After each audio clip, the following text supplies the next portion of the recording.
like I said, we want to work quickly to kind of move through these and just kind of highlight a few things. I'm not going to even go through everything that you'll see up on the screen because a lot of this is review. All right, but just a reminder, remember a scalar is just a number. A vector has a numerical part to it, okay?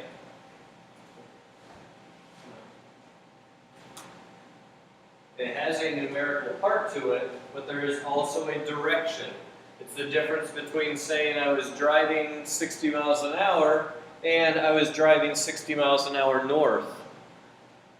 Okay?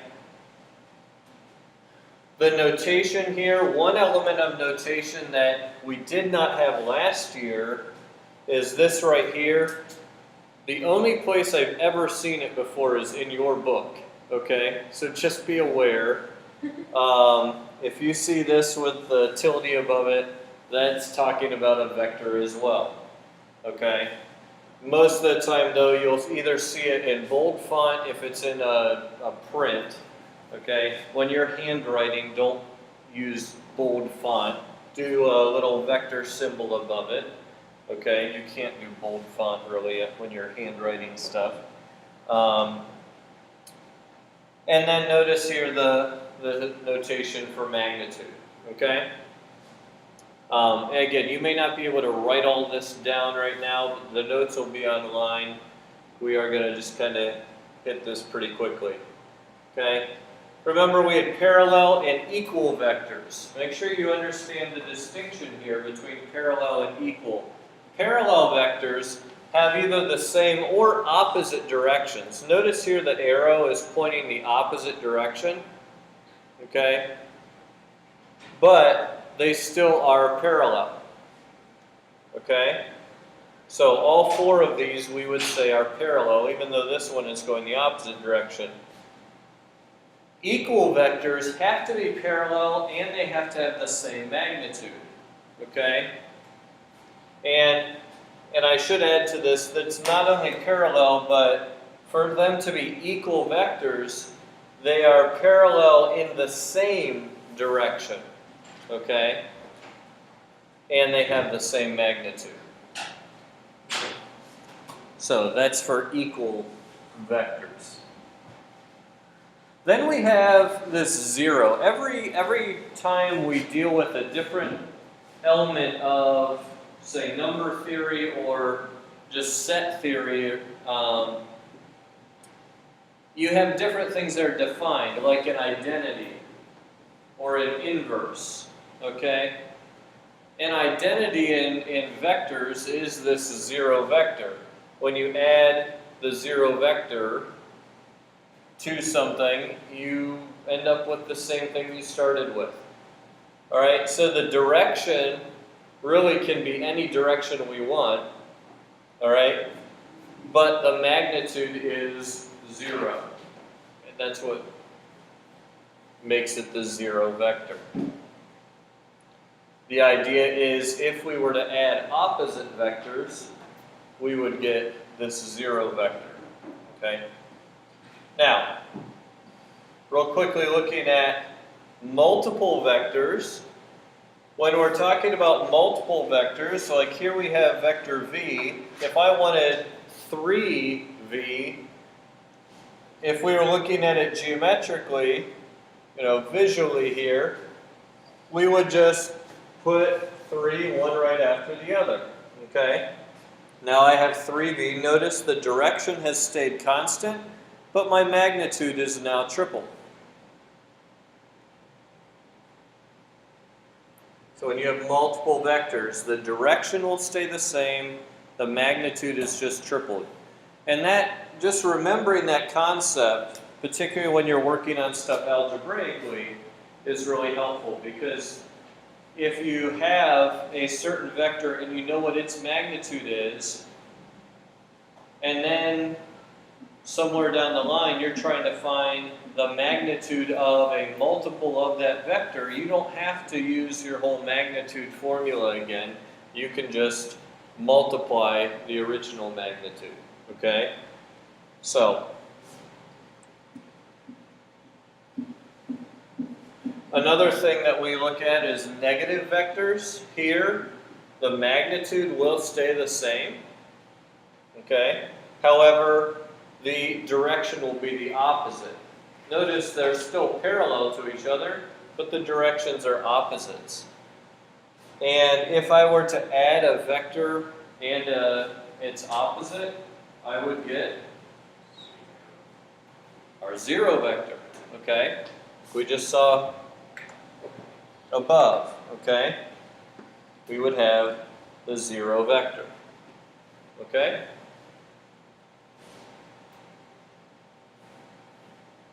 Any questions so far? All right. Are we done with the stat stuff for the year? Yeah, pretty awesome. All right, so one example here, you have these opposite vectors here, both going at the same time. If we have a tie, you know, here we have a tug of war, people pulling both opposite directions. If they have equal strength, it's not going to move anywhere. Okay, the result is going to be zero. Okay, and that actually takes us to, I just mentioned result, vector addition. Okay, we did vector addition last year as well. So just to, again, refresh our memories here.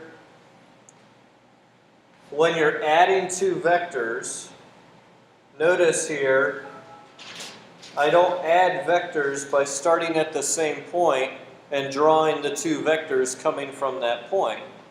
I add two vectors by drawing one vector first and then putting the other one from where the first one left off.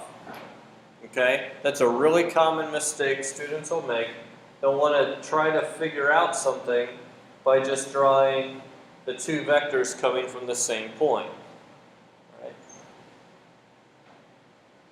Easy way to remember this is just to think of vectors as kind of giving you directions on where to go. If someone gave you directions on how to get to their house, you wouldn't follow the first direction, then drive all the way back home, and then try to do the second set of direction.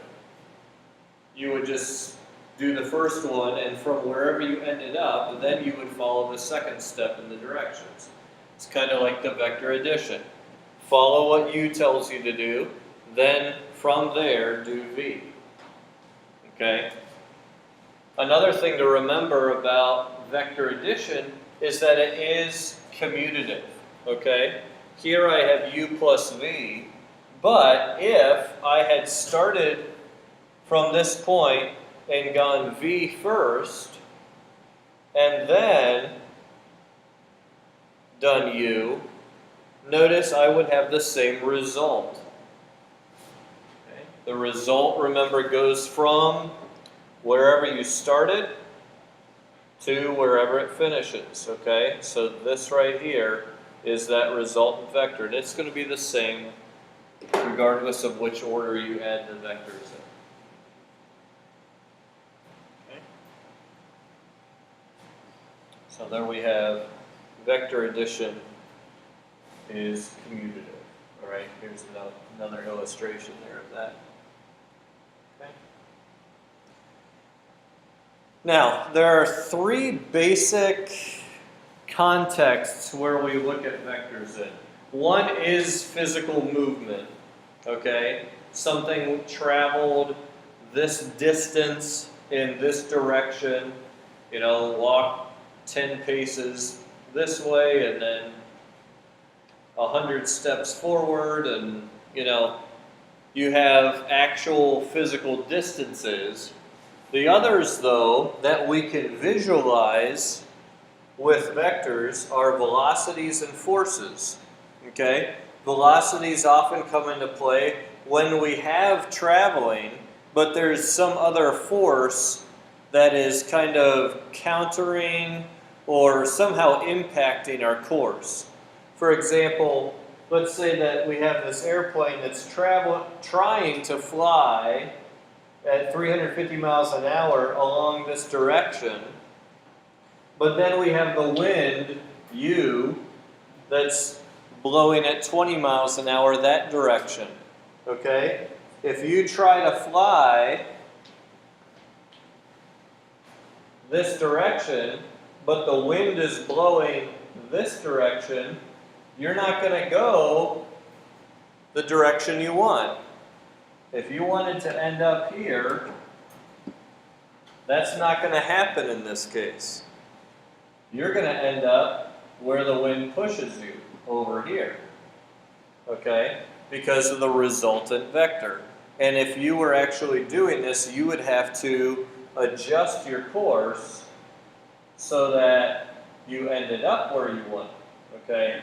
You would need to travel this vector in order for the wind to push you where you wanted to go. Okay? So you would have to figure that out. Where should I travel in order to, or which direction I should say, should I travel in order to hit where I want to be? Okay? This is also kind of the same concept that comes into play when you're hitting a moving target. Okay? I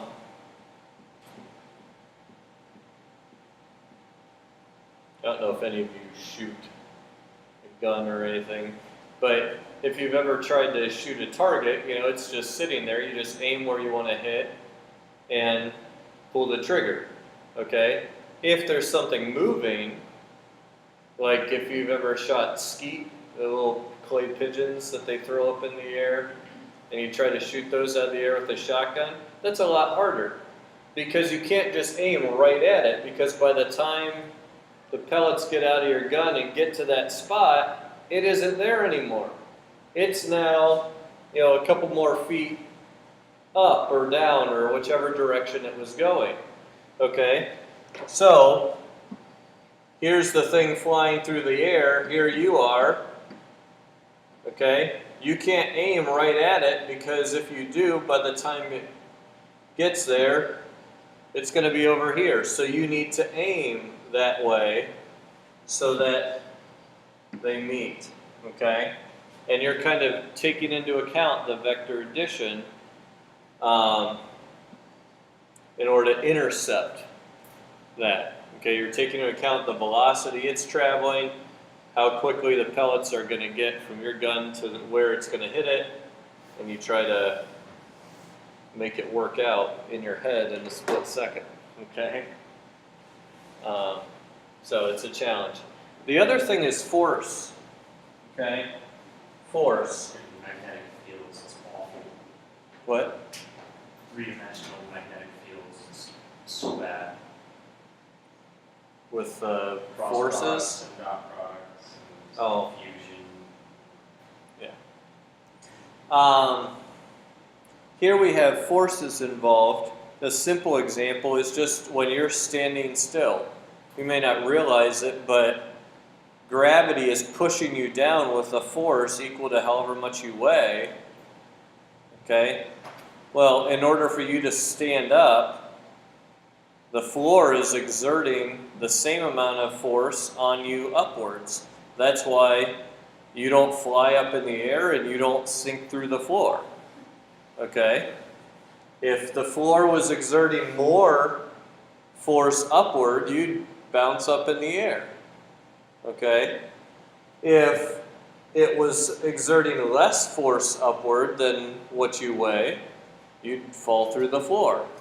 Okay? So, we want it to be balanced, all right?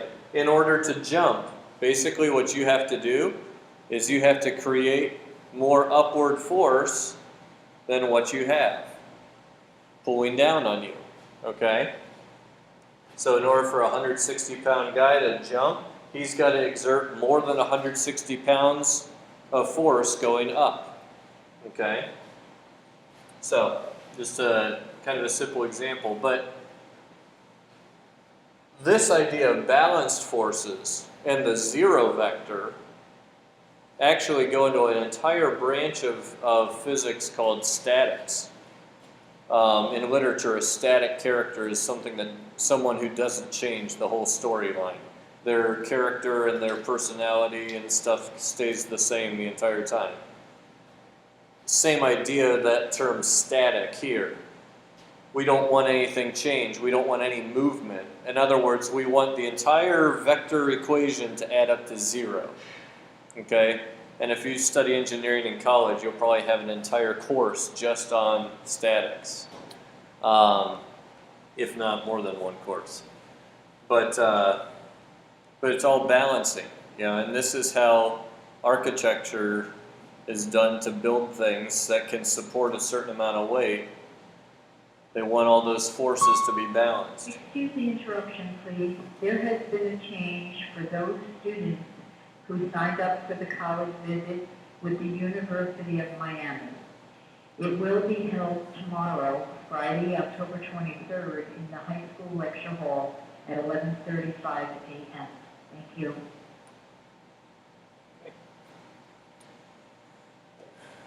All right. So all of that was the first 2 sections of our chapter. Okay. So here's section C. And here's where we're going to take a little bit more time, make sure that we understand algebraically what's going on. So far we've looked a lot at just visually, hey, we stack this vector on top of this vector on top of this vector, and we can see what's going on. But algebraically, it's important to be able to manipulate these, because that's really where we're able to calculate exactly what's going on. Okay? So we have a couple of things, and some of these terms may be, even if you studied vectors in other contexts, some of the terminology may be slightly different. And I'm presenting some of the terms here used both in your textbook and in the IB curriculum. So just be aware of the terminology here. First of all, when you see this notation here that looks like a point, you have to really consider context, because in this context, this notation would refer to a vector in component form, or we'll also call it a position vector. Now, why do we call it a position vector? Because a point, let's say the point 3, 5, we could think of that as a point 3, 5, or we could say, let's look at the position vector from the origin. See O here? It's from the origin to this point 3, 5. Okay? Now there's other notation as well. This same component form can be written like this. Okay, just in parentheses with the 3 on top and the 5 on the bottom. Or, rather than parentheses, sometimes they'll use these brackets here. You'll see all of those throughout your work. Okay? Another form that you'll see is unit vector form. Okay? And here, the unit vectors, or a unit vector, is simply a vector whose magnitude is 1. And we're going to look closer at those later on, okay? Because we use that a lot in problem solving. But unit vector form actually uses the unit vector I and the unit vector j. And here, unit vector I has a magnitude of 1 because it simply is moving 1 unit to the right, okay? Or it has a horizontal component of 1. So we could just visualize that like this, okay? And its magnitude would be 1. Here, j, the horizontal component is 0, but the vertical component has a magnitude of 1, all right? And the idea is this. Notice A is going to be multiplied by that I, and B is going to be multiplied by vector j. All right, so AI plus BJ would be the unit vector form of the component or position vector AB. All right, so coming down here, we could also write this vector as 3i, there's vector I, plus 5j. Okay?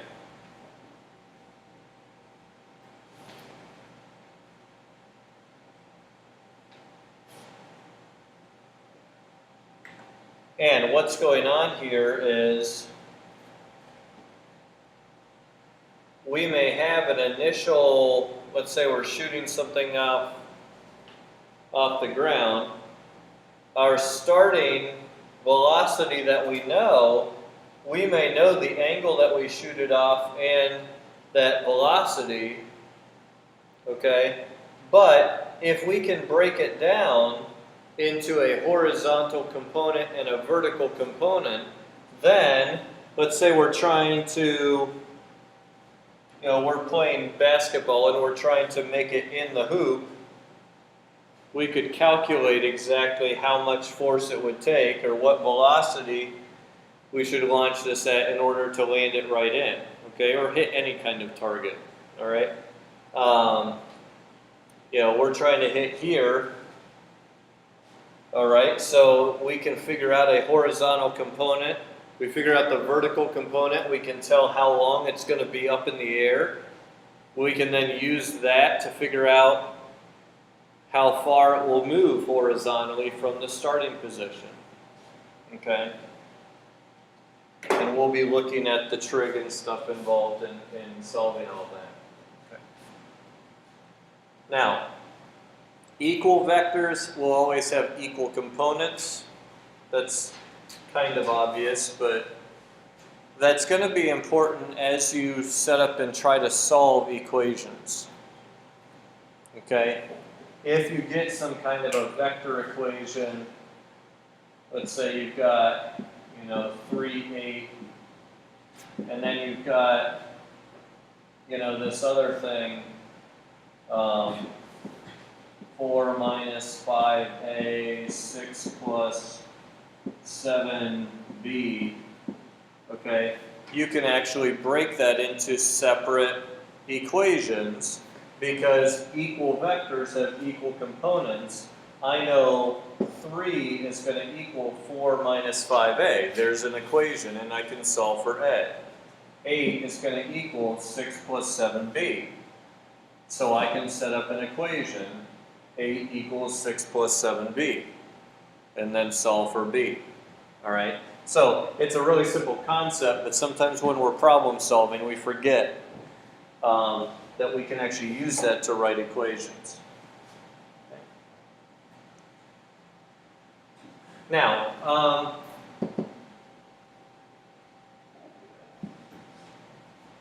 vector AB, this is a little bit of terminology again that we want to be familiar with.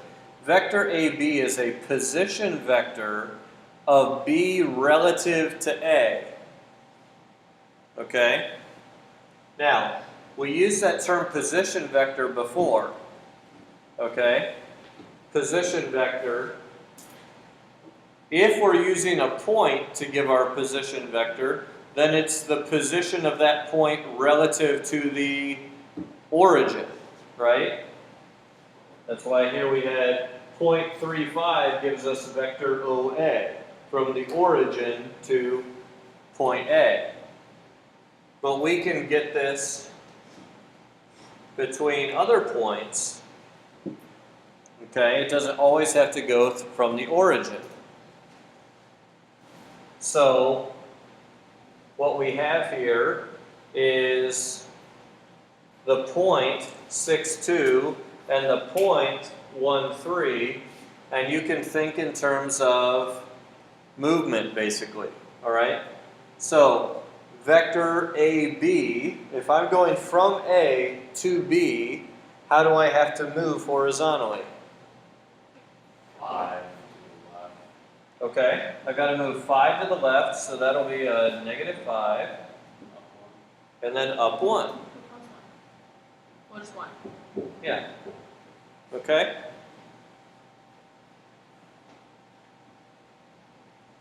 How is vector BA going to be different? It's between the same points, right? It's just the opposite direction, okay? So, what? It's going to be a -1 and a +5. Good. Okay? Remember, opposite directions, you're just multiplying the one vector by -1. Okay? So we just multiply by -1 here.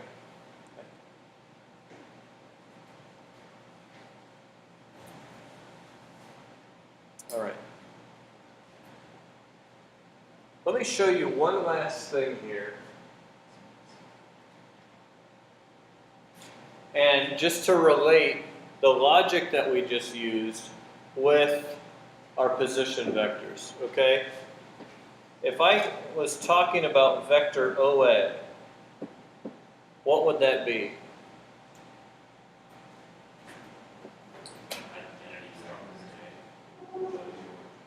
No, vector OA, it's from the origin.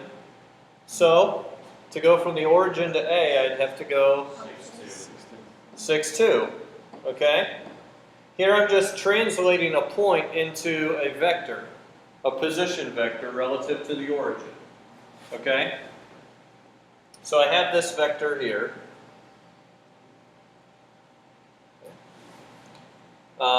And that's OA.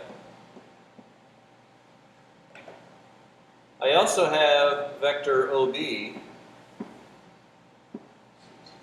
What's OB? 1, 3.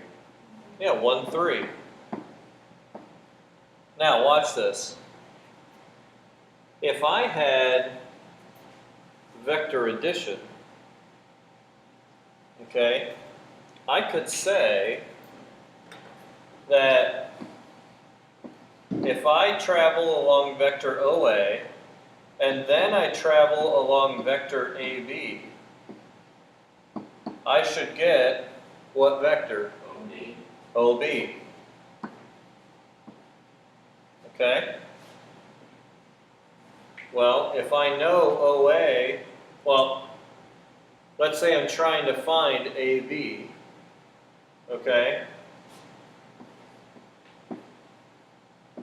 I'm going to subtract vector OA from both sides. So OB minus OA. And now I can actually plug in what those vectors are. Okay? OB, we said was 1, 3. And OA is 6, 2. So, 1 minus 6, -5. 3 minus 2, we've got our +1. Okay? So there we have our vector AB. Now, we did the same, we found the same answer, but notice here how it's related to this vector addition. Okay? The better you understand this, the easier some of those applications are going to be later on. Okay? So, are there any questions about this? Okay.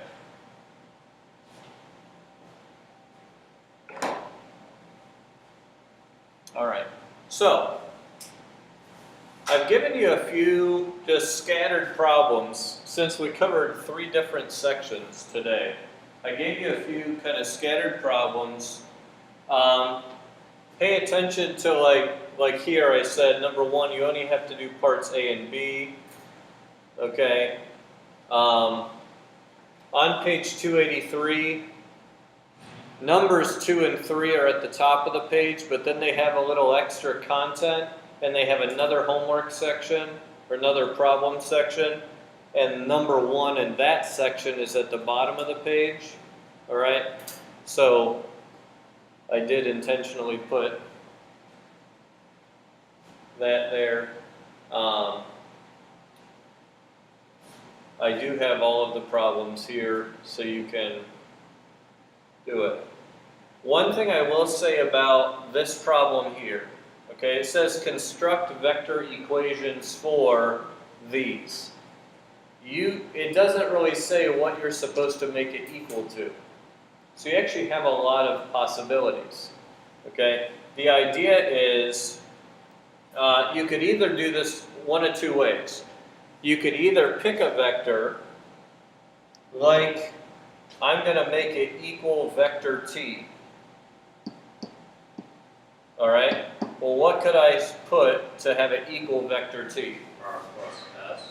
All right? Think, if I want it to equal t, I want to start at t, and I want to end up at the other end of t. Right? And the R minus S? So r, Plus S. the arrow's going this way, and the arrow's going this way, so r plus s.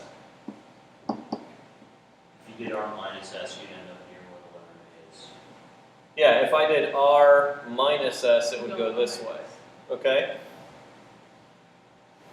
So you could do it that way, or what you could do is say, well, this is a closed loop here, so I could make it equal my 0 vector. Okay? And in that case, it would be r plus s, yeah, minus t, because t is going this way, so to get from here to here, I'd have to go the opposite direction of t, so minus t. Okay? So whichever way you would prefer to do it is up to you. You can either make it equal 0, the 0 vector, or you can just pick one of the vectors for it to equal to and make the rest of them equal that. All right? So, any questions about that? That one has been a little confusing in the past, but all right.